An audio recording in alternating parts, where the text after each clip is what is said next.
thing is that I wish with the whole the law is that it came with a caveat of having people at the bare minimum knowing how to at least maintain their weapon, because use it properly. Yes, that's the most important. I'm military too, so it's most important. If you have a weapon that is not well maintained, that weapon may malfunction.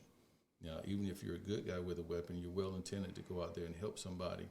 If you get out there and your weapon is all gunked up or whatever, and you try to put that weapon in service, and you're well intended on taking the bad guy out, guess what's going to happen? You ain't going to take that bad guy out because your weapon is not functional. Yes. So, I mean, that's my main focus now.